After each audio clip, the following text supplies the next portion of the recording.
আচ্ছা, আমরা হচ্ছে আর 2 মিনিট অপেক্ষা করব, 2 মিনিট অপেক্ষা করেই শুরু করব। আজকে এমনিতেই লেট হয়ে গেছে, আমার একটু হসপিটাল আটকা পড়ছিলাম, তো আমরা বেশিক্ষণ রাখবো না, 11টার মধ্যেই শেষ করে দেওয়ার চেষ্টা করব। 2 মিনিট অপেক্ষা করি, যারা জয়েন করার তারা জয়েন করে ফেলো।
আচ্ছা, আমরা হচ্ছে শুরু করি। যারা সালাম দিচ্ছ তাদের উদ্দেশ্যে বলতেছি ওয়ালাইকুম আসসালাম। আমরা কি পড়তেছিলাম? আমরা পড়তেছিলাম হচ্ছে কোষীয় অঙ্গাণু নিয়ে। ঠিক আছে, আমরা হচ্ছে কোষীয় অঙ্গাণু নিয়ে পড়তেছিলাম ভাইয়া। কোষীয় অঙ্গাণু বলতে কি, আমাদের সেলের ভিতরে যা যা আছে, সেলের ভিতরে কি কি স্ট্রাকচার আছে, ওইগুলো সম্পর্কে আমরা হালকা পাতলা জানার চেষ্টা করতেছি, যতটুকু আমাদের সিলেবাসে আছে অথবা যতটুকু আমাদের প্রয়োজন, ঠিক অতটুকুই। আচ্ছা ভাইয়া দেখ, লাস্টে আমরা যতটুকু, আচ্ছা একজন আমাকে কোশ্চেন করছো যে ভাইয়া আমি হচ্ছে নতুন, আমি কি বুঝবো কিনা। তুই যেখান থেকে শুরু করস না কেন ভাইয়া, একদম জিরো থেকে পড়ানোর চেষ্টা করবো, যাতে তুই বুঝতে পারস অথবা সবাই বুঝতে পারে। আগের ক্লাসও যারা করস নাই, কোনো সমস্যা নেই, আমাদের রেকর্ডের ক্লাস আছে, ওগুলো দেখে নিস কাইন্ডলি। বাট আজকের ক্লাস করতে কোনো সমস্যা নেই, আজকের ক্লাস অবশ্যই বুঝতে পারবি। দেখ ভাই, আমরা আজকে পড়বো হইতেছে লাইসোজোম নিয়ে। লাইসোজোম কি, আমরা বলছিলাম যে সেলের ভিতরে যেই সকল অঙ্গাণু আছে আমরা ওইগুলো নিয়ে জানার চেষ্টা করতেছি। ঠিক সেমভাবে লাইসোজোম হচ্ছে আমাদের সেলের ভিতরে থাকে। আমি যখনই একটা জিনিস পড়ে আমি সবসময় ওইটা হচ্ছে যে ওই ওয়ার্ডটাকে ভাঙার চেষ্টা করি। তাহলে দেখ, এখানে লাইসো ওয়ার্ডটা কোত্থেকে আসছে ভাইয়া? এই লাইসো ওয়ার্ডটা আসছে হচ্ছে লাইসিস থেকে। লাইসিস মানে কি ভাইয়া? লাইসিস মানে হচ্ছে যে আমাদের ভাঙা। লাইসিস মানে কি ভাইয়া? লাইসিস মানে হচ্ছে যে আমাদের ভাঙা, অথবা এটাকে যদি আমি ইংলিশে বলি সেটাকে হচ্ছে ব্রেক ডাউন বলি। তারপর দেখ, এখানে জোম আছে। জোম মানে কি ভাইয়া? বায়োলজিতে তুই যেখানেই হচ্ছে জোম পাবি বা SOM এই ওয়ার্ডটা পাবি, এটা দ্বারা কি বোঝায় ভাইয়া? বস্তু বা বডি বোঝায়। তাহলে দেখ, আমরা লাইসোজোম বলতে বুঝাইতেছি এমন একটা বস্তু যেটা কি করবে? ভাঙবে। তাহলে ভাইয়া ভাঙার জন্য কি লাগবে? স্বাভাবিক, ধর চিন্তা কর, তোরে যদি আমি বলি যে একটা ধর একটা ফল দিলাম, ফলকে তোদেরকে কাটতে হবে। কাটার জন্য তাহলে তুই বলবি যে ভাইয়া কাটবো কি দিয়ে? কাটবি অবশ্যই ছুরি দিয়ে অথবা কাটবি বটি দিয়ে। কাটার জন্য কোনো না কোনো একটা জিনিস লাগবে। ঠিক সেমভাবে লাইসোজোম যেহেতু ভাঙার কাজ করতেছে, ওই ভাঙার জন্য তার কিছু বস্তু লাগবে। ওই বস্তুগুলা কি ভাইয়া? ওই বস্তুগুলা হচ্ছে যে আমাদের বিভিন্ন হচ্ছে যে আমাদের এনজাইম। এখন কথাটা হইলো ভাইয়া, তোরে যেরকম আমি ফল দিচ্ছি সেরকমভাবে লাইসোজোমেরও তো কিছু দেওয়া লাগবে, মানে ও কাদের ভাঙবে?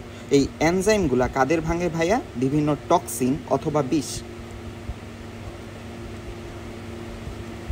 বা এটাকে আমরা বলতে পারি ভাইরাস, ব্যাকটেরিয়া।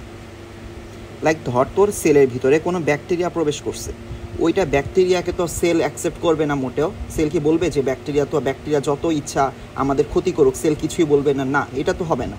আমাদের সেলের মধ্যে নিশ্চয়ই কোনো না কোনো মেকানিজম আছে, যেটা হইতেছে আমাদের বাহির থেকে যে কোনো জীবাণুই ঢুকুক না কেন, সেল ফার্স্টে ওইটাকে প্রতিহত করার চেষ্টা করে, ফার্স্টে নিজে ওইটাকে আটকানোর চেষ্টা করে। যখনই পারে না তখনই আমাদের হচ্ছে কোনো রোগশোক হয়। আগে ফার্স্টে সেল নিজে চেষ্টা করে যে ওই জীবাণু অথবা যেই জিনিসটাই ঢুকছে না কেন বডিকে, ওইটাকে মারার জন্য। তাহলে ভাইয়া ওইটার জন্য আমাদের বডিতে স্পেশালাইজড কোন অঙ্গাণুটা আছে? সেটা হচ্ছে সেলের ভিতরে লাইসোজোম আছে। লাইসোজোম ভাইয়া কি করে? লাইসোজোম হচ্ছে ভাইয়া বিভিন্ন ধরনের এনজাইম ক্ষরণ করে। ওই এনজাইমগুলা কি করে? এনজাইমগুলো টক্সিন বা বিষ অথবা ব্যাকটেরিয়াগুলোকে আমাদের হচ্ছে মারতে সাহায্য করে। তাহলে ভাইয়া এই এনজাইমগুলা কি? এই এনজাইমগুলোকে আমরা বলি হচ্ছে হাইড্রোলাইটিক এনজাইম। হাইড্রোলাইটিক এনজাইম তার মানে কি ভাইয়া? দেখ, লাইসিক ওয়ার্ডটা তোদেরকে বলছিলাম, লাইসিস মানে হচ্ছে ভাঙ্গা, আর হাইড্রো ওয়ার্ডটা কি মানে পানি। মানে আমাদের এখানে যেই সকল এনজাইম থাকবে সেগুলো হচ্ছে পানির উপস্থিতিতে আমাদের জীবাণুগুলোকে ভাঙবে। আমাদের এই টাইপের কতগুলো এনজাইম থাকে আমাদের বডিতে, আমাদের লাইসোজোমের মধ্যে প্রায় 40+ হচ্ছে যে এনজাইম থাকে। তাহলে দেখ আমাদের লাইসোজোমের ভিতরে যেহেতু এতগুলো এনজাইম থাকতেছে, আমরা লাইসোজোমকে একটা স্পেশাল নামে ডাকতে পারি। ওই স্পেশাল নামটা কি? হাউস অফ এনজাইম, অথবা বাংলাতে যদি বলতে চাই সেটাকে কিভাবে বলি, এনজাইমের ভান্ডার বলতে পারি।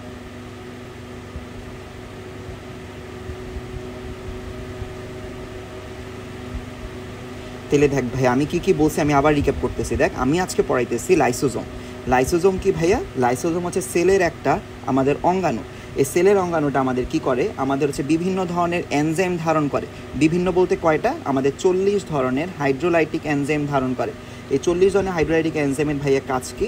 এই কাজ হইতেছে আমাদের এটা ব্রেকডাউন করবে বা ভাঙবে কেন ভাই? আমাদের বডিতে যখন কোনো জীবাণু প্রবেশ করবে, অথবা ধর হচ্ছে যে আমাদের বডিতে কোনো একটা জিনিস প্রবেশ করছে যেটা আমাদের সেলের জন্য ভালো না, সব কিছু তো আমাদের সেলের জন্য ভালো না। ধর তোর বডিতে গ্লুকোজ, অ্যামাইনো অ্যাসিড এগুলো প্রবেশ করছে, এগুলো তো ভালো।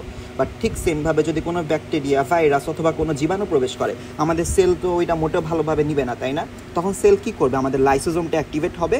লাইসোজোমটা অ্যাক্টিভেট হয়ে প্রায় বিভিন্ন ধরনের হাইড্রোলাইটিক এনজাইম ক্ষরণ করবে। ওই হাইড্রোলাইটিক এনজাইমগুলো আমাদের কী করবে? আমাদের জীবাণুগুলোকে হচ্ছে যে মেরে ফেলবে। তাহলে এই হাইড্রোলাইটিক এনজাইমগুলো ভাই আমাদের কী করে? আমাদের যেই জীবাণুই প্রবেশ করছে না কেন, জীবাণুগুলোকে হচ্ছে ধ্বংস করে ফেলে। তাহলে বুঝতে পারতেছো আমাদের লাইসোজোমকে কেন আমরা কি বলতেছি ভাইয়া? লাইসোজোমকে আমরা বলতেছি হাউস অফ এনজাইম বা এনজাইমের ভান্ডার বলতেছি। কেন বলতেছি ভাইয়া? কারণ হচ্ছে এখানে 40+ হাইড্রোলাইটিক এনজাইম থাকে। হাইড্রোলাইটিক কেন বলতেছি ভাইয়া? কারণ হচ্ছে এই সকল এনজাইম পানির উপস্থিতিতে ভাঙে। হাইড্রো মানে কোত্থেকে আসছে? হাইড্রো ওয়ার্ডটা আসছে পানি থেকে। আর লাইসিস মানে কি ভাইয়া? লাইটিক ওয়ার্ডটা আসছে ভাঙা বা ব্রেকডাউন করে, এটা তো আগেই বলছি। আবার কথাটা হলো ভাইয়া তাহলে এনজাইম মানে কি? এনজাইম একটা কথা আছে। এনজাইম হচ্ছে একটা নির্দিষ্ট ধরনের প্রোটিন। এই প্রোটিনটা কী করে? আমাদের আমাদের বডিতে অনেক ধরনের প্রোটিন থাকে, ওই রকম প্রোটিনেরই একটা উদাহরণ হইতেছে এনজাইম। এনজাইম আমাদের বডির বিভিন্ন ধরনের বিক্রিয়া বা বিভিন্ন ধরনের রাসায়নিক কাজগুলো করতে সাহায্য করে। ঠিক সেমভাবে আমাদের এই যে হাইড্রোলাইটিক এনজাইমের কথা বলতেছি, এটা কি করে? এটা হচ্ছে যে আমাদের জীবাণুগুলোকে ধ্বংস করতে সাহায্য করে। তোরা যদি জানোস এনজাইম হচ্ছে এক ধরনের প্রোটিন, অতটুকু জানলেই তোদের জন্য এনাফ। এটা কোন ধরনের প্রোটিন? এটা হচ্ছে যে আমাদের এনজাইমটা এক ধরনের প্রোটিন। এই এনজাইমটা কোন ধরনের? হাইড্রোলাইটিক ধরনের এনজাইম। কয়টা থাকে ভাইয়া? 40+ থাকে। এটা কি করে? বিভিন্ন ধরনের জীবাণুগুলোকে ভাঙতে সাহায্য করে। আচ্ছা, এরপরে আসি কিভাবে ভাঙবে বা প্রসিজিউরটা কি, তাই না? এটা মনের মধ্যে কোশ্চেন জাগতেছে না? এই যে ভাইয়া ভাঙতেছে তো বুঝলাম, বাট ভাঙার প্রসিজিউরটাকে কি বলি? এই ভাঙার প্রসিজিউরটাকে ভাইয়া বলি হচ্ছে ফ্যাগোসাইটোসিস। সাইটোসিস। আবারও বলতেছি, আমি যখনই এরকম বায়োলজিক্যাল কোনো একটা ওয়ার্ড লিখবো, ওই ওয়ার্ডটাকে ভাঙার চেষ্টা করবো, যাতে পরবর্তীতে যখনই আমরা বায়োলজিক্যাল ওয়ার্ডগুলো দেখতে পাই, ওগুলো যাতে আমাদের জন্য বোঝা সহজে। লাইক দেখ, এই যে এখানে যে ফ্যাগো ওয়ার্ডটা আছে, এই ফ্যাগো ওয়ার্ডটা বলতে ভাইয়া কি বোঝায়? এই ফ্যাগো ওয়ার্ডটা মানে হইতেছে টু ইট। টু ইট মানে কি ভাইয়া? টু ইট মানে হচ্ছে খেয়ে ফেলা।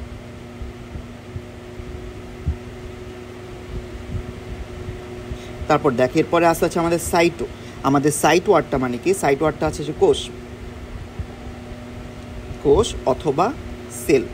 বায়োলজিতে যখনই তুই লাস্টে OSIS পাবি, এটা দ্বারা কি বুঝায় ভাইয়া? এটা দ্বারা বোঝাচ্ছে প্রসেস বা প্রক্রিয়া। এটা দ্বারা ভাইয়া কি বুঝাইতেছে? প্রসেস অথবা প্রক্রিয়া বুঝাইতেছে। তাহলে দেখ ফ্যাগোসাইটোসিস মানে কি ভাইয়া? ফ্যাগোসাইটোসিস বলতে বুঝাইতেছি, ফ্যাগো ওয়ার্ডটা আসছে হচ্ছে যে টু ইট বা খেয়ে ফেলা। এরপরে সাইট মানে কি? কোষ বা সেল। আর ওসিস যখনই থাকবে ওইটা দ্বারা কি বোঝায়? প্রসেস বা প্রক্রিয়া। মানে কি? যেই প্রক্রিয়ায় আমাদের হচ্ছে যে কোষ হচ্ছে যে কোনো কিছু খেয়ে ফেলে, সেটাকে আমরা কি বলি? ফ্যাগোসাইটোসিস বলি। তাহলে আমাদের লাইসোজোম কীভাবে খায় এখন তো কিন্তু তোরা জানোস, তাই না? লাইসোজোম আমাদের কীভাবে খাবে? লাইসোজোম হচ্ছে এনজাইম ক্ষরণ করবে। ওই এনজাইমটা হচ্ছে ভাইয়া কী করবে? আমাদের ফ্যাগোসাইটোসিস প্রক্রিয়ায় জীবাণুগুলোকে ধ্বংস করে ফেলবে।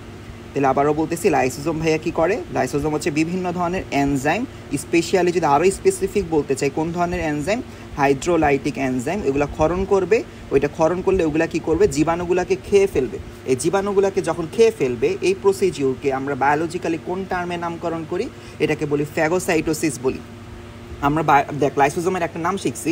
লাইসোজোমের নাম কি শিখলাম? House of enzyme. প্রচুর ইম্পর্টেন্ট কিন্তু। বা এনজাইমের ভান্ডার বলি। কেন ভান্ডার বলি আশা করি বুঝাইতে পারছি। এছাড়াও লাইসোজোমকে আমরা একটা স্পেশাল নামকরণ করতে পারি। এই লাইসোজোমকে আমরা কি বলি? এটাকে বলি সুইসাইডাল ব্যাগ বা আত্মঘাতী থলিকা বলি। কি বলি আমরা?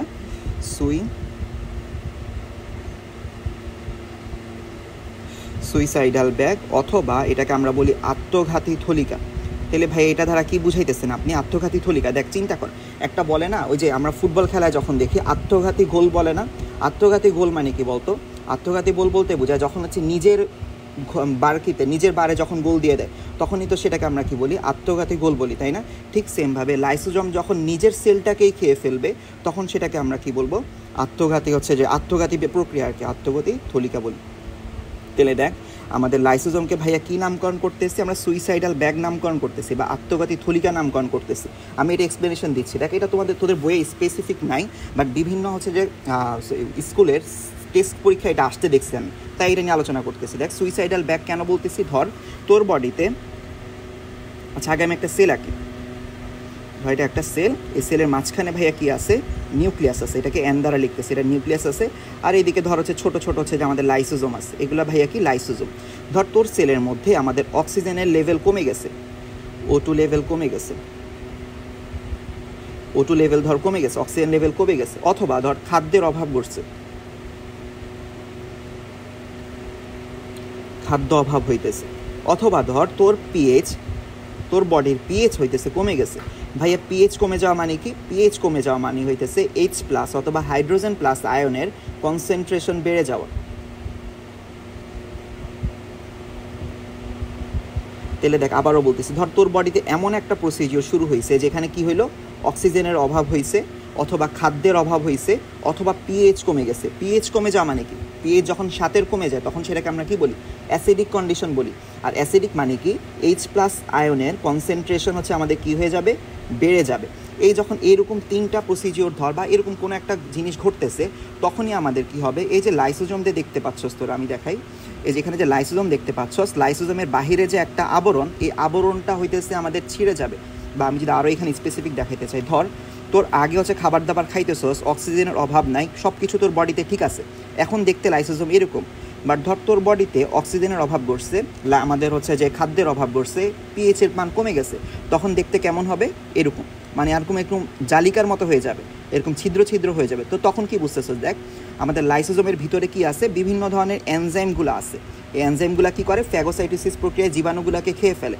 যখনই দেখ এরকম বাহিরে যে আবরণটা যখন উন্মুক্ত হয়ে গেছে তখন এদিক থেকে আমাদের এনজাইমগুলো বের হয়ে যাবে না? ওই এনজাইমগুলো বের হয়ে কী করবে? সেলের যে ভিতরে যে স্ট্রাকচারগুলো আছে, লাইক ধর সেলের ভিতরে যে সকল অন্যান্য আদার যে অঙ্গাণুগুলো আছে সেগুলোকেও ধ্বংস করে ফেলবে। তাহলে কী করলো? আমাদের ফার্স্ট অফ অল অক্সিজেনের অভাব, অথবা আমাদের খাদ্যের অভাব, অথবা পিএইচের মান যখন কমে যাবে তখন ভাইয়া কি হবে?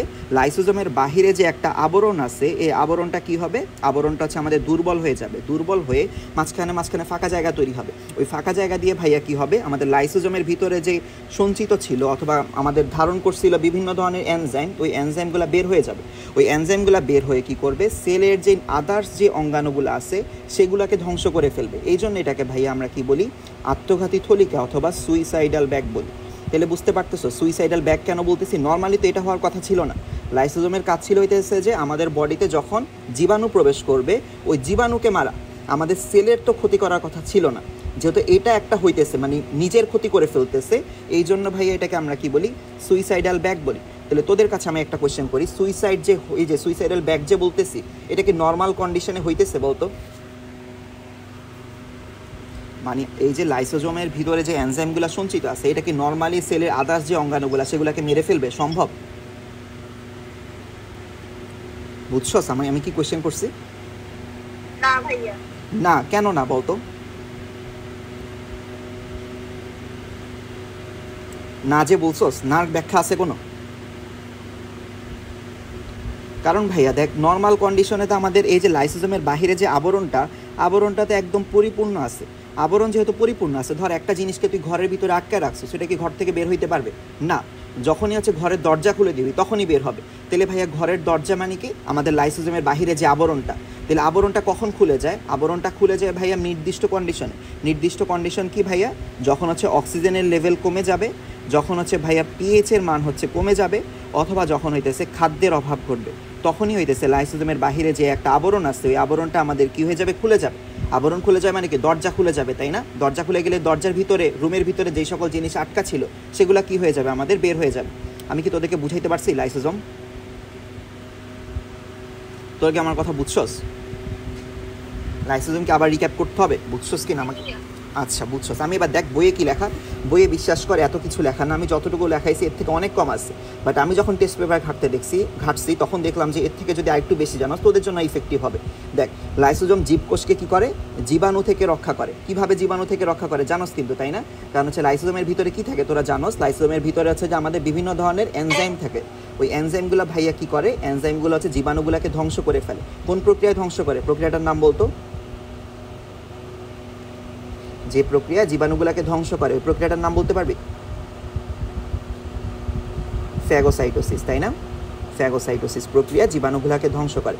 এরপরে দেখ কি লিখছে, আমাদের হচ্ছে যে এর উৎসেচক আগত জীবাণুগুলোকে হজম করে ফেলে। উৎসেচক মানে ভাইয়া কি, উৎসেচক মানে হচ্ছে এনজাইম। আমরা তো এটা নিয়ে পড়লাম, তাই না, এনজাইমের ব্যাপারে। উৎসেচক মানে কি বুঝাইছে, এনজাইম।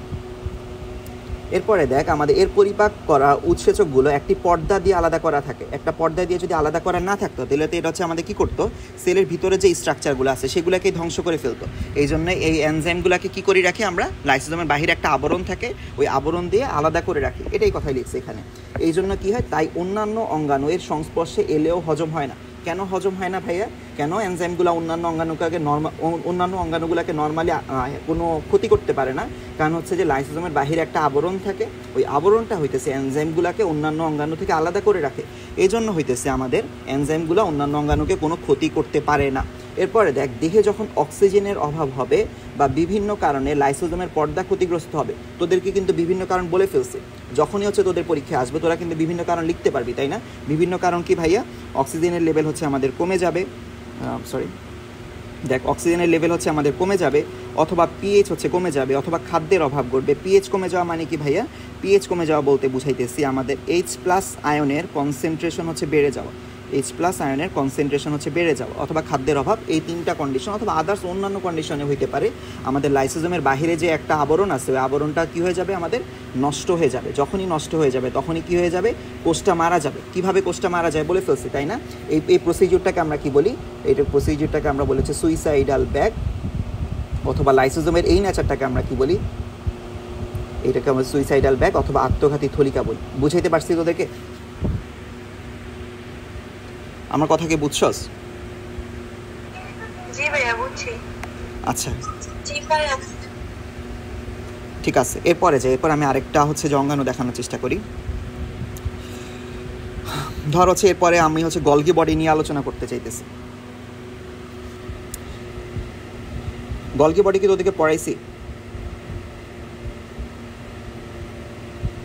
তোরা কি কেউ ছিলি গলগি বডি যখন পড়াইছি? ছিল। আচ্ছা না, আচ্ছা পড়াইছি। তাহলে আমি একটু ছোট্ট করে রিক্যাপ করে যাই।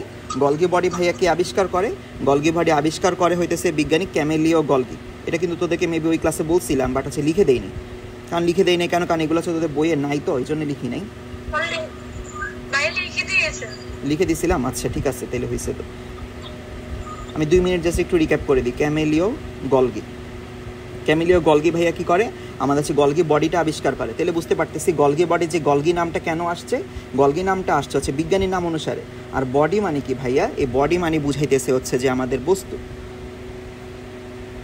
তাহলে এমন একটা বস্তু যেটা হচ্ছে যে আমাদের বিজ্ঞানী ক্যামেলিও গলগি আবিষ্কার করে।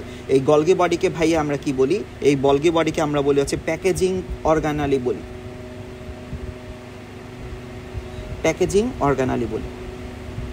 তাহলে ভাইয়া প্যাকেজিং অর্গানালি বলতে আমি কি বুঝাইতেছি, দেখ প্যাকেজিং অর্গানালি বলতে বুঝাইতেছি, ধর কোনো বস্তু হচ্ছে যে আমাদের নিউক্লিয়াস অথবা আমাদের এন্ডোপ্লাজমিক রেটিকুলাম থেকে ক্ষরণ হয়েছে, ওই ক্ষরণকৃত বস্তুটাকে আমাদের গলগি বডি ভাইয়া কি করবে, প্যাকেট করবে। লাইক ধর তুই চিপস খাইতেছস, তুই ধর দোকানে যাই যখন চিপস খাবি, চিপসের বাহিরে একটা পলিথিনের মতো থাকে না, আবরণ থাকে না, ওইটা কি তুই খাস না? ওইটা কিন্তু আমরা খাচ্ছি না। বাট তোরে যদি খোলা চিপস দেয় তুই কি নিবি না? কিন্তু বাহিরে একটা প্যাকেটের প্রয়োজন আছে, যে প্যাকেটটা আমরা খাই না, কিন্তু ওই প্যাকেটটা প্রয়োজন কি, ওই প্যাকেটটা হইতেছে চিপসগুলোকে ধরে রাখে। ঠিক সেমভাবে গলগি বডি হইতেছে নিউক্লিয়াস, এন্ডোপ্লাজমিক রেটিকুলাম অথবা রাইবোজোম যেই সকল বস্তু ক্ষরণ করে ওই বস্তুগুলোকে প্যাকেট করে রাখে। বুঝাইতে পারছি? আমি কি? জি ভাইয়া বুঝছি। বুঝছি। আচ্ছা প্যাকেট করার ব্যাপারটাকে, আচ্ছা প্যাকেট করার ব্যাপারটা যদি আরেকটু বোঝানোর চেষ্টা করি, ধর আমি তোদেরকে বলছিলাম তোর বডিতে ধর কোনো একটা বৈশিষ্ট্য প্রকাশ পাবে, বৈশিষ্ট্য প্রকাশ পাওয়ার জন্য কি লাগবে বলতো? প্রোটিন লাগবে, তাই না? প্রোটিনের কথা বলছিলাম, তোর বডিতে কোনো একটা বৈশিষ্ট্য প্রকাশ পাবে, প্রোটিন লাগবে। এই প্রোটিন ভাইয়া কীভাবে তৈরি? প্রোটিন হচ্ছে ভাইয়া বিভিন্ন ধরনের অ্যামাইনো অ্যাসিড দিয়ে তৈরি। বিভিন্ন ধরনের অ্যামাইনো অ্যাসিড হচ্ছে যে বিভিন্ন বলতে অনেকগুলো অ্যামাইনো অ্যাসিড একসাথে যুক্ত হয়ে আমাদের কী তৈরি করে? প্রোটিন তৈরি করে। অনেকগুলো ভাইয়া অ্যামাইনো অ্যাসিড কীভাবে যুক্ত হয়? অনেকগুলো অ্যামাইনো অ্যাসিড যুক্ত হয় ভাইয়া পলিপেপটাইড চেইনের মাধ্যমে। পলিপেপটাইড চেইন নিয়ে বিস্তর আলোচনা করছিলাম আমার মনে হয় যদ্দূর। পলিপেপটাইড চেইনটা কি ভাইয়া? দেখ, একটা অ্যামাইনো অ্যাসিড আরেকটা অ্যামাইনো অ্যাসিড, এই দুইটা অ্যামাইনো অ্যাসিডের মধ্যকার যে বন্ধনগুলো সেগুলোকে আমরা বলি পেপটাইড বন্ধন। এরকম ধর অনেকগুলো অ্যামাইনো অ্যাসিড আছে, গোল্লা গোল্লা যেগুলো আঁকতেছে এগুলোকে অ্যামাইনো অ্যাসিড বুঝাইতেছি। এগুলো মাঝখানে যে লম্বা দাগ দিচ্ছি সেটাকে বন্ধন বলতেছি। এই বন্ধনটার নাম কি ভাইয়া? পেপটাইড বন্ধন। তাহলে দেখ এরকম বন্ধন কয়টা? অনেকগুলা, একটা দুইটা তিনটা চারটা পাঁচটা, এরকম বহুত আছে। এই জন্য সেটার আগে আমরা কি নাম দিই? পলিপেপটাইড নাম দিই। ঠিক সেমভাবে ধর তোরা বলস না পলিথিন। পলিথিন মানে কি ভাইয়া? পলি ইথিন, ইথিন যৌগের পলিমার। কেমিস্ট্রি যখন পড়বি লাস্টের চ্যাপ্টার জৈব যৌগ সেখানে আছে পলিথিন। ঠিক সেমভাবে এখানে পলি মানে কি? পলি মানে ভাইয়া বোঝায় অনেকগুলা পেপটাইড বন্ড যেহেতু আছে এই জন্য এটাকে আমরা কি বলি? পলিপেপটাইড। তাহলে ভাইয়া কেন বলতেছি এর জিনিসটা? ধর প্রোটিন কীভাবে তৈরি হয় ভাইয়া? অ্যামাইনো অ্যাসিড দিয়ে। অ্যামাইনো অ্যাসিডের মধ্যে কী টাইপের বন্ধন থাকে? অনেকগুলো অ্যামাইনো অ্যাসিড যখন পলিপেপটাইড বন্ধন দ্বারা যুক্ত হয় তখনই ভাইয়া কী তৈরি হয়? তখনই শুধুমাত্র হচ্ছে আমাদের প্রোটিনটা তৈরি হইতেছে। এই পলিপেপটাইড বন্ধন তৈরি করতে কে ভাইয়া সাহায্য করে? পলিপেপটাইড বন্ধন তৈরি করতে সাহায্য করে হচ্ছে রাইবোজোম। রাইবোজোম হচ্ছে পলিপেপটাইড বন্ধন তৈরি করতে সাহায্য করতেছে। কিন্তু ওই পলিপেপটাইডটাকে আমাদের প্রোটিন রূপ দিচ্ছে হইতেছে আমাদের গলগি বডি। তাহলে প্রোটিন রূপটাকে দেয় গলগি বডি। আমি আবারও বুঝাইতেছি, দেখ এই জিনিসটা যদি আমি একটু ফিজিক্যাল একটা এক্সাম্পল দেওয়ার চেষ্টা করি। ধর একটা যদি শার্ট অথবা ধর একটা জামা বানাইতে চাই তখন কি দরকার? আমাদের অনেকগুলো সুতা দরকার, তাই না? অনেকগুলা সুতাকে যখন একসাথে কানেক্ট করবো তখন তো অনেক কিছুই করা সম্ভব। এই অনেকগুলা সুতাকে একসাথে যোগ করে হইতেছে আমাদের রাইবোজোম। বাট অনেকগুলা সুতাকে আমাদের একসাথে মিলে একটা জামা তৈরি করতে কে সাহায্য করে ভাইয়া? ওই জামাটা তৈরি করে হইতেছে গলগি বডি। মানে প্যাকেট করতেছে। প্যাকেট করা মানে কি? ধর চিপসগুলো তৈরি হয়ে গেছে, চিপসগুলোর মধ্যে কানেকশন সব কিছু মেনটেন হয়ে গেছে, বাট চিপসগুলোকে একটা সুন্দর একটা প্যাকেটে আনতে কে সাহায্য করে ভাইয়া? গলগি বডি সাহায্য করে। আমি কি তোদেরকে বুঝাইতে পারছি? বুঝছো? আচ্ছা, এই প্রোটিন কি ভাইয়া? এই প্রোটিন হইতেছে বিভিন্ন ধরনের এনজাইম অথবা হরমোন। প্রোটিনের মধ্যে উদাহরণ কি? প্রোটিন হচ্ছে বিভিন্ন ধরনের এনজাইম অথবা হরমোন। আমি বুঝাইতে পারছি, আবারও বলি। দেখ প্রোটিন ভাইয়া কীভাবে তৈরি হয়? প্রোটিন তৈরি হয় ভাইয়া অ্যামাইনো অ্যাসিডের, অনেকগুলো অ্যামাইনো অ্যাসিড একসাথে যুক্ত হয়ে প্রোটিন তৈরি হয়। অনেকগুলো অ্যামাইনো অ্যাসিডের মধ্যে কী টাইপের বন্ধন থাকে ভাইয়া? পলিপেপটাইড বন্ধন থাকে। ওই পলিপেপটাইড বন্ধনটা কে তৈরি করতে সাহায্য করে ভাইয়া? রাইবোজোম তৈরি করতে সাহায্য করে। বাট পলিপেপটাইডটাকে একটা নির্দিষ্ট রূপ ধারণ করতে কে দেয়? দেয় হচ্ছে যে ভাইয়া আমাদের গলগি বডি দেয়। আচ্ছা, গলগি বডি দেয়। আর এই টাইপের প্রোটিনগুলো কি ভাইয়া? এই টাইপের প্রোটিন হচ্ছে ভাইয়া বিভিন্ন ধরনের হরমোন অথবা এনজাইম। ঠিক আছে? আচ্ছা, এরপরে আমাদের এই জন্যে আমাদের রাইবোজোম হচ্ছে পলিপেপটাইড বন্ধনগুলোকে যেহেতু একসাথে করতেছে, রাইবোজোমকে আমরা একটা নাম দিই। রাইবোজোমকে আমরা বলি হইতেছে প্রোটিন ফ্যাক্টরি বলি। রাইবোজোমকে ভাইয়া কি বলি? প্রোটিন ফ্যাক্টরি বলি। অ্যাকচুয়ালি ভাইয়া এটা কি করে? প্রোটিনের মধ্যে যেই টাইপের পলিপেপটাইড বন্ধনগুলো থাকে ওই বন্ধনগুলোকে একসাথে করে। তাহলে বুঝাইতে পারছি? বাট প্রোটিনটাকে প্রোটিন রূপে, লাইক আমরা যে জামা পরতেছি জামাটাকে জামা আকারে আমাদের সামনে সজ্জিত করে গলগি বডি। বাট সেটাকে তৈরি করে কে ভাইয়া? তৈরি করে হইতেছে রাইবোজোম। আমি কি বুঝাইতে পারছি? আচ্ছা, আমাদের গলগি বডিকে ভাইয়া আরেকটা নামকরণও করতে পারি। আরেকটা নাম হচ্ছে আমাদের secretory organelle. Secretory organelle. Secret মানে কি বলতো? সিক্রেট মানে ভাইয়া হচ্ছে ক্ষরণ করা। মানে কি? ক্ষরণ বলতে ভাইয়া কি বুঝাইতেছি? ধর আমাদের কোনো বস্তু কোথায় যাবে, সেলের কোথায় কাজ করবে, কোন জায়গায় সেটা প্রয়োজন, ওই প্রয়োজন অনুসারে ওই বস্তুকে ওই জায়গায় ক্ষরণ করতে বা ওই জায়গায় ছেড়ে দিতে, ওই জায়গায় ওই বস্তুটাকে উপস্থিত হইতে সাহায্য করে কে ভাইয়া? গলগি বডি সাহায্য করে। এই জন্য গলগি বডিকে ভাইয়া কি বলি? সিক্রেটরি অর্গানালি বলি।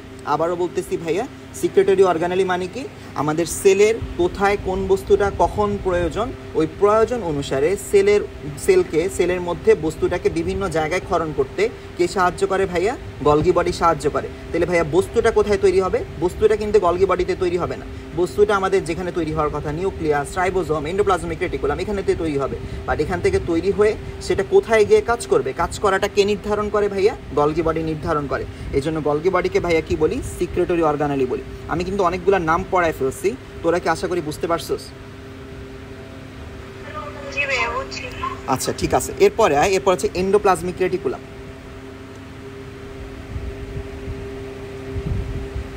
এন্ডোপ্লাজমিক রেটিকুলাম এটা হচ্ছে আরেকটা হচ্ছে যে আমাদের কোষীয় অঙ্গাণু, এন্ডোপ্লাজমিক রেটিকুলাম। আবারও বলছি, আমি যখনই একটা নাম পড়াবো নামের এক্সপ্লেনেশনটা জানা অনেক ইম্পর্টেন্ট। নামের এক্সপ্লেনেশন যখন জানবি না তখন হচ্ছে ফার্দার বায়োলজি পড়ে মজা পাবি না। এন্ডো মানে কি ভাইয়া? এন্ডো মানে হচ্ছে ভিতরে, এন্ডো মানে ভিতরে। তাহলে ভাইয়া বায়োলজিতে বাহিরে বলতে কোন ওয়ার্ডটা দিয়ে বোঝায়? বাহিরে হচ্ছে এক্সো। এক্সো যেখানেই পাবি সেটা দ্বারা কি বুঝাবে ভাইয়া? বাহিরে বুঝাবে। তাহলে এন্ডো মানে ভিতরে। এরপরে দেখ প্লাজমিক মানে কি ভাইয়া? প্লাজমিক মানে বুঝাইতেছে আমাদের সাইটোপ্লাজম। আর রেটিকুলাম মানে কি ভাইয়া? এই রেটিকুলাম বলতে বুঝাই হইতেছে আমাদের নেটওয়ার্ক অথবা জালক, নেটওয়ার্ক অথবা এটাকে ভাইয়া কি বলি? জালক বলি। তাহলে ভাইয়া দেখ, আমি যদি সুন্দর করে বলতে চাই, সাইটোপ্লাজমের ভিতরে যেটা জালকের মতো ছড়ায় থাকে সেটাকে ভাইয়া কি বলি? এন্ডোপ্লাজমিক রেটিকুলাম বলি। আবারও বলতেছি, নামটা কেন বললাম? আমাদের সাইটোপ্লাজমের ভিতরে থাকবে জিনিসটা দেখতে কেমন? নেটওয়ার্ক বা জালকের মতো। এখন জিনিসটা দেখতে কেমন এটা তো আমাদেরকে জানতে হবে, দেখতে হবে, তাই না? দেখ জিনিসটা দেখতে কেমন, চিত্রটা আঁকার চেষ্টা করি। ধর বিশাল বড় করে আমি একটা সেল আঁকছি। আচ্ছা দেখ, আরেকটা কথা বলি, আমি যখন ক্লাস করতাম তোদের বয়সে তখন ক্লাসে কোয়েশ্চেন করতাম। ক্লাসে কেন কোয়েশ্চেন করতাম না? কোয়েশ্চেন করলে আশেপাশে মানুষজন কী ভাববে। দেখ ভাইয়া, তোরে এখানে কেউ চিনে না, তুই কী কোয়েশ্চেন করতেছিস, তোর কোয়েশ্চেনটা কতটা সিলি, কে তোরে জাজ করবে, তোরে কি আসলে তোরে নিয়ে মজা করবে কিনা, এই টাইপের চিন্তা ভাবনা নিয়ে কখনো আগাইতে পারবি না, বুঝছস? নিজের যেখানে প্রয়োজন, নিজের ভালো তো পাগলেও বুঝে। আমি সবসময় কথা বলি, নিজের ভালো পাগলেও বুঝে। তুই যেখানে বুঝতেছস না নির্দ্বিধায় জিজ্ঞেস কর, কোনো সমস্যা নেই। কেউ এখানে তোরে জাজ করার মতো না, কেউ তোর ফেস দেখতেছে না, কেউ জানেও না তুই কোথায় থাকতেছস, কোথায় পড়তেছস। নিজের মতো করে নিজের যেখানে প্রবলেম এই জিনিসটা ডিসকাস কর, এখান থেকে শিখে যাওয়ার চেষ্টা কর। বাসায় গিয়ে যখন পড়বি, পড়ার পরে যদিও প্রবলেম হয় ওইটা আমার পার্সোনালি জানানোর চেষ্টা কর, আমি তখন তোরে রিপ্লাই দেবো। বাট তুই যখন কোয়েশ্চেন করবি না, তুই নিজের মধ্যে যখন তোর প্রশ্নগুলোকে জমায় রাখবি, ওই প্রশ্ন জমাইতে জমাইতে একটা সময় ইন্টারেস্ট চলে যাবে, তখন মনে হবে যে পড়াশোনা করে লাভ নেই, তখন গিয়ে ফেসবুকে পোস্ট দিবি পড়াশোনা করে কখনোই কিছু করা সম্ভব না। আসলে কিন্তু করা সম্ভব যদি তুই করতে চাস। ওই করার জন্য ভাইয়া কী করতে হবে? প্রশ্ন করতে হবে। যেখানে বুঝতেছস না, যেখানে প্রশ্ন করা যায়, যেখানে মনে হবে যে কারণটা কি, কেন হয়েছে, এরকম নাম কেন আসছে, এই নাম না হয়ে অন্য কেন নাম হইলো না, এটা কেন এভাবে হয়েছে, এই টাইপের কোয়েশ্চেন যখন তোর মনের মধ্যে আসবে তখনই দেখবি যে তোর পড়ার আগ্রহটা বেশি হবে, বুঝছস? আচ্ছা ঠিক আছে, আমি এটা একটা সেল আঁকছি। এই সেলের ভিতরে ভাইয়া কী থাকে? সেলের ভিতরে হচ্ছে আমাদের ভাইয়া নিউক্লিয়াস থাকে। এই নিউক্লিয়াসের ভাইয়া, এখানে নিউক্লিয়াসের এদিকে হচ্ছে একটা জালের মতো আমাদের একটা জিনিস থাকে,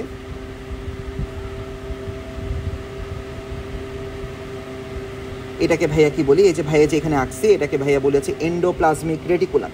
এই এন্ডোপ্লাজমিক রেটিকুলাম কেন বলতেছি বলে ফেলছিলাম, কারণ এটা সাইটোপ্লাজমের ভিতরে থাকে। দেখ এটা একটু জালকের মতো আছে না, এই জন্য এটাকে বলি এন্ডোপ্লাজমিক রেটিকুলাম। আর দেখ এটা কীভাবে তৈরি হয়েছে, দেখ নিউক্লিয়াসের বাহিরে আমাদের কি একটা লেয়ার আছে, নিউক্লিয়ার ঝিল্লি। এই নিউক্লিয়ার ঝিল্লিরই কন্টিনিউশন না, বা নিউক্লিয়ার ঝিল্লিটাই আমাদের মনে হইতেছে না যে এখানে ছড়াই গেছে। তাহলে বুঝতে পারতেছো, যদি তোরকে কেউ কোয়েশ্চেন করে এন্ডোপ্লাজমিক রেটিকুলাম কোথা থেকে তৈরি হইতেছে, নিউক্লিয়ার ঝিল্লি থেকে তৈরি হইতেছে। এই এন্ডোপ্লাজমিক রেটিকুলামের মধ্যে ভাইয়া কী থাকে? আমাদের রাইবোজোমগুলো হচ্ছে লেগে থাকে, রাইবোজোমগুলো এন্ডোপ্লাজমের গায়ের মধ্যে লেগে থাকে। তাহলে দেখ ভাইয়া, তোরা এই যে এই চিত্রটার মধ্যে খেয়াল কর, আমি লাস্টের ধাপটাতে, এই যে লাস্টের এই ধাপটাতে কোনো রাইবোজোম আঁকি নাই, বাট উপরে দুইটা যে প্যাচ, ওই দুইটা প্যাচের মধ্যে কিন্তু ঠিকই আমি রাইবোজোমটা আঁকছি, মানে রাইবোজোমটা দিছি। একটা জিনিস চিন্তা কর, আমি তোরে পানি দিলাম, পানির মধ্যে যদি হইতেছে আমি বালি ছড়াই দিই, তাহলে জিনিসটা কেমন হবে? খড়খড়া হবে না? জিনিসটা কি মসৃণ থাকবে? আর না। ঠিক সেমভাবে এন্ডোপ্লাজমিক রেটিকুলামের গায়ে যখন হচ্ছে রাইবোজোমগুলো লেগে থাকবে, তখন সেটাকে ভাইয়া কী নামকরণ করি? সেটাকে নামকরণ করছি অমসৃণ।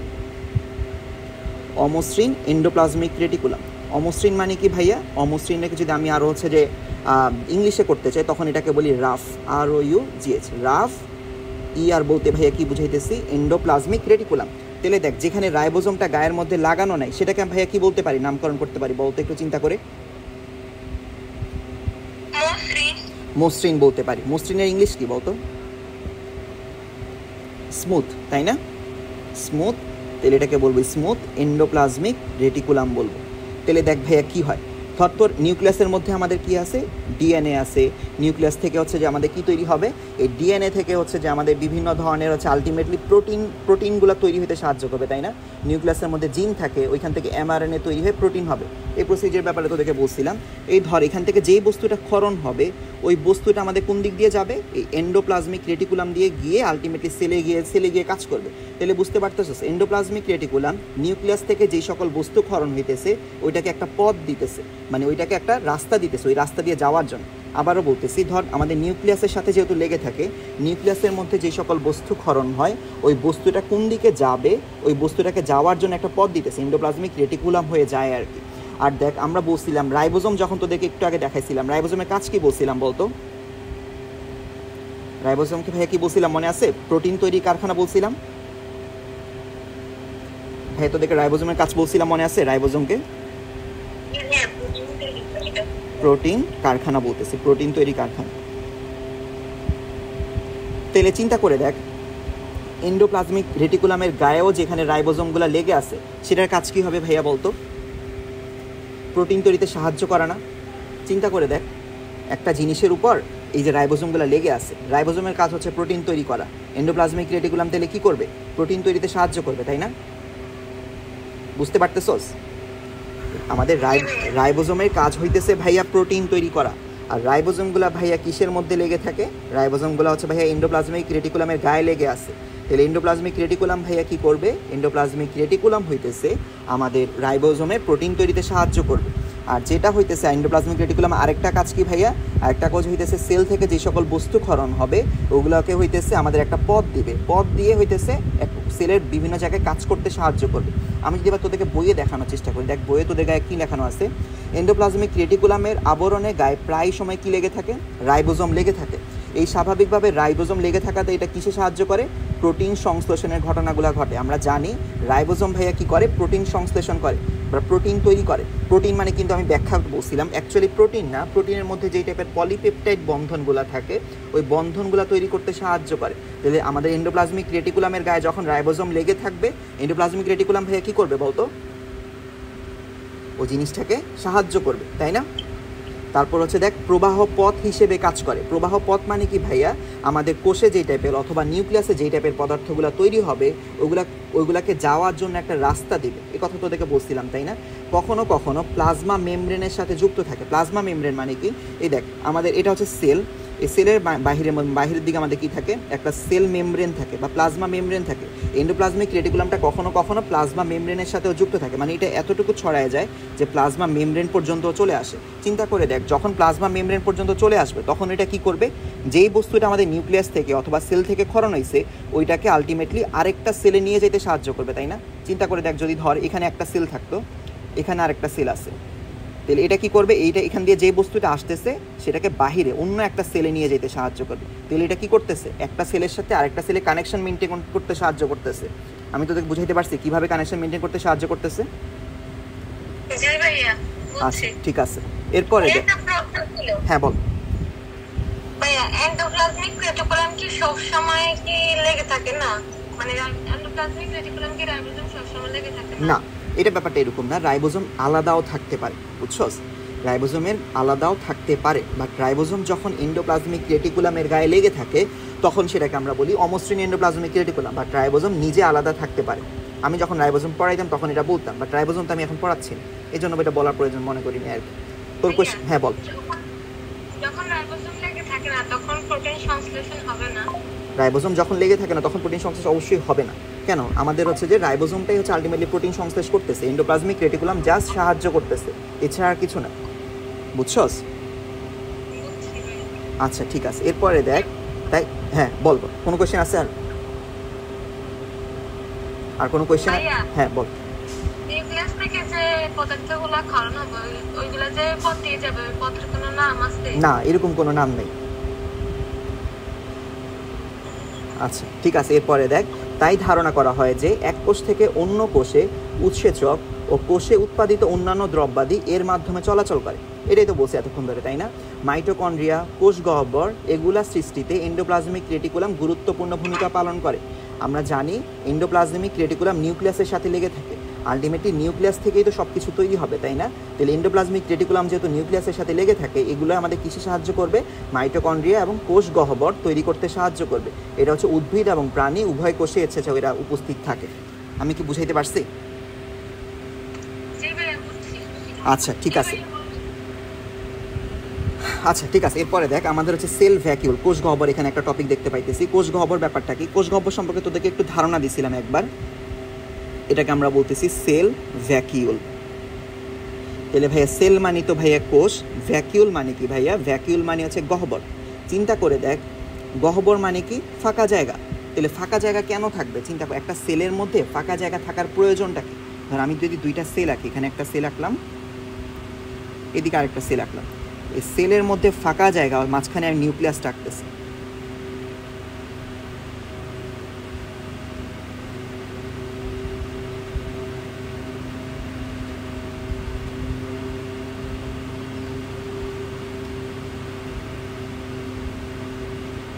দেখ আমি এটাকে এন যেটা লিখতেছি সেটা হচ্ছে নিউক্লিয়াস।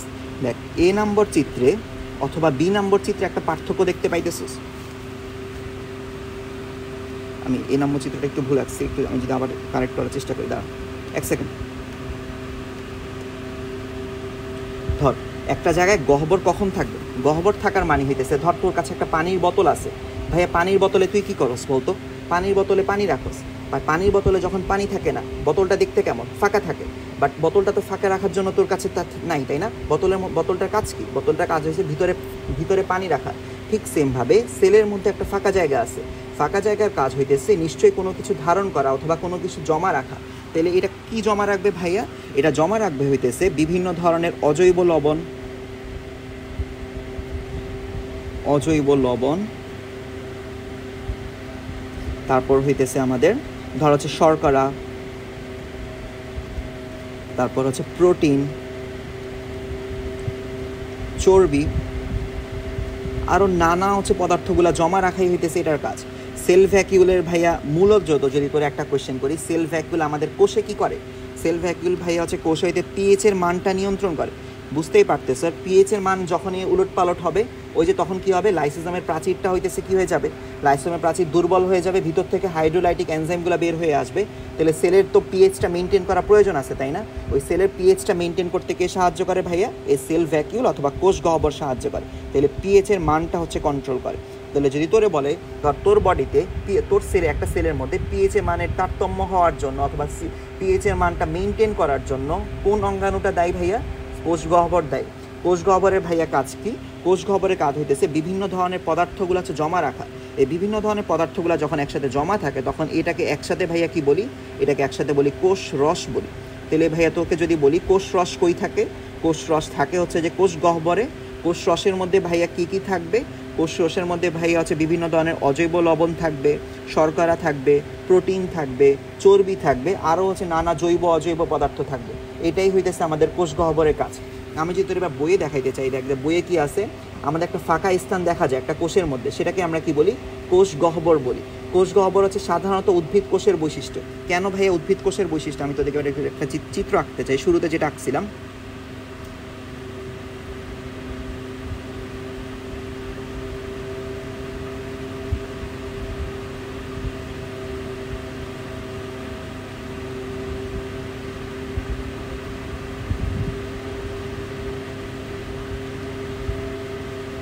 দেখ ক নম্বর চিত্রে দেখতে পাইতেছোস, ক নম্বর চিত্রে নিউক্লিয়াসটা একটু সাইডে চলে আসছে। খ নম্বর চিত্রে নিউক্লিয়াসটা কই আছে ভাইয়া? মাঝখানে আছে। কেন মাঝখানে আছে? দেখ, কারণ ক নম্বর চিত্রে আমাদের কি হয়েছে? এই যে কোষ গহ্বর, বা এটাকে আমরা কি লিখতেছি? সিভি লিখি। সিভি মানে কি ভাইয়া? সেল ভ্যাকিউল লিখতেছি। সেল ভ্যাকিউলটা কি বিশাল বড়, বাট খ নম্বর চিত্রে দেখ সেল ভ্যাকিউলটা কেমন? ছোট। তাহলে দেখ আমাদের ক নম্বর চিত্রটাকে আমরা বলি একটা উদ্ভিদ কোষের একটা চিত্র বলি, আর খ নম্বরটাকে ভাইয়া কি বলি? একটা প্রাণী কোষের চিত্র বলি। তাহলে যদি তোরে বলি প্রাণী কোষে আমাদের নিউক্লিয়াসটা ভাইয়া কই থাকে? নিউক্লিয়াসটা একটু সাইডে থাকে। কেন থাকে ভাইয়া? কারণ প্রাণী কোষে সেল ভ্যাকিউল অথবা কোষ গহ্বরটা বিশাল বড় থাকে, বাট উদ্ভিদ কোষের কথা বলতেছি। আর প্রাণী কোষে ভাইয়া কি থাকবে? হ্যাঁ, উদ্ভিদ কোষের কথা বলতেছি। বাট প্রাণী কোষ হচ্ছে নিউক্লিয়াসটা মাঝখানে থাকবে, আর হচ্ছে আমাদের সেল ভ্যাকিউল অথবা কোষ গহ্বরটা ভাইয়া কেমন থাকবে? একটু সাইডে থাকবে, ছোট থাকবে, যেটা নিউক্লিয়াসের অবস্থানকে কোনো পরিবর্তন করে না। তাহলে তোকে যদি কোশ্চেন করা হয় কোন কোষে কোষ গহ্বরের আকার বড় থাকে বলতো? কোন ধরনের কোষে? উদ্ভিদ কোষে। উদ্ভিদ কোষে। আর এই বড় থাকার কারণে উদ্ভিদ কোষে নিউক্লিয়াসটা কোন দিকে থাকবে? একটু সাইডে থাকবে, একটু প্রান্তের দিকে চলে যাবে। এটাই হচ্ছে কনসেপ্ট ভাইয়া। দেখ এবার আস, আমাদের কোষ গহ্বর কি করে? কোষ রস ধারণ করে। কোষ রসের ব্যাপারে তোদেরকে বলছিলাম। কোষ রসের মধ্যে কি থাকে ভাইয়া? বিভিন্ন অজৈব লবণ, আমিষ, শর্করা, চর্বি জাতীয় পদার্থ, জৈব রঞ্জক পদার্থ। হ্যাঁ বলতো, বুঝি নেই। একটা প্রশ্ন ছিল ভাইয়া। হ্যাঁ বল বল বল। কেন উদ্ভিদ কোষে নিউক্লিয়াস বড় থাকে এবং প্রাণী কোষে ছোট থাকে? কারণ হচ্ছে দেখ, চিন্তা কর, উদ্ভিদ একটা জায়গায় স্থির। উদ্ভিদকে নানা রকমের কাজ নিজে করতে হয়, নিজের কাজ নিজে করতে হয়।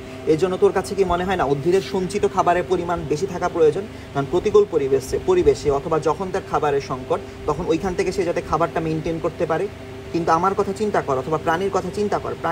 প্রাণী যখনই হচ্ছে যে প্রাণী চলাচলে সক্ষম, প্রাণী হচ্ছে নিজের জায়গা পরিবর্তন করতে পারে প্রয়োজন অনুসারে, নিজের প্রয়োজন অনুসারে। সেলের খাদ্যের যখন হচ্ছে ধর প্রয়োজন হবে, তখন সে খাবার খাইতে পারে। এরকম হচ্ছে, এই জন্য তো প্রাণীর সেল ভ্যাকিউল বা হচ্ছে খাদ্য যেমন জমা রাখা অথবা প্রয়োজনীয় যে সকল পদার্থগুলো জমা রাখা প্রয়োজন, সেটা অতটা ইম্পর্টেন্স না যতটা উদ্ভিদ কোষে প্রয়োজন। আমি কি বুঝাইতে পারছি? আচ্ছা ঠিক আছে। এরপরে দেখ, প্রাণী কোষে কোষ গহ্বরটা সাধারণত অনুপস্থিত থাকে। তবে যদি কখনো থাকে, তখন সেগুলো আকারে কেমন থাকবে ভাইয়া? ছোট থাকবে। বুঝছস? কোষ গহ্বর কি বুঝাইতে পারছি? আচ্ছা, আজকে এতটুকুই থাকুক। প্রায় 11টা বেজে গেছে। আমি এক্সট্রিমলি সরি, আজকে হইতেছে আমার একটু হসপিটালে একটু কাজ ছিল, তো এই জন্য তোদের ক্লাসটা টাইম মতো নিতে পারিনি। তোরা কি ক্লাসটা বুঝছস কিনা আমাকে জাস্ট একটু ফিডব্যাক দে।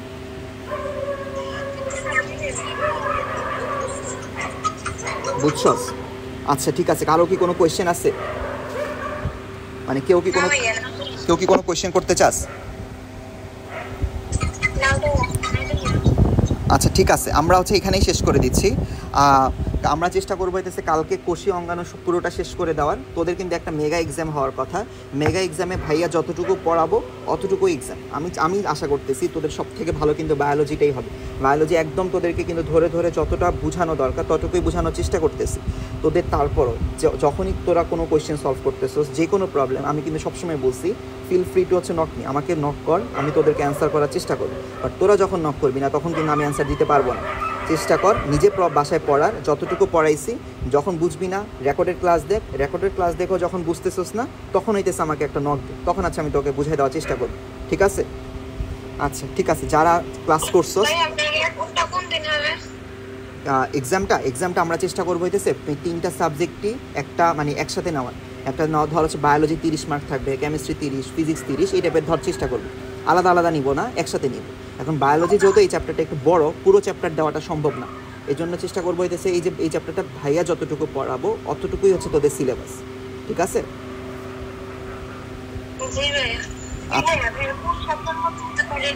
এটা আগামী সপ্তাহে নিব আমরা হচ্ছে রবিবারের মধ্যেই। ধর তোদের কেমিস্ট্রি হইতেছে আরেকটা সিকিউ সলভ ক্লাস নেবে। সিকিউ সলভ ক্লাস নেওয়ার পর তোদের কেমিস্ট্রি হচ্ছে শেষ হয়ে যাবে চ্যাপ্টারটা।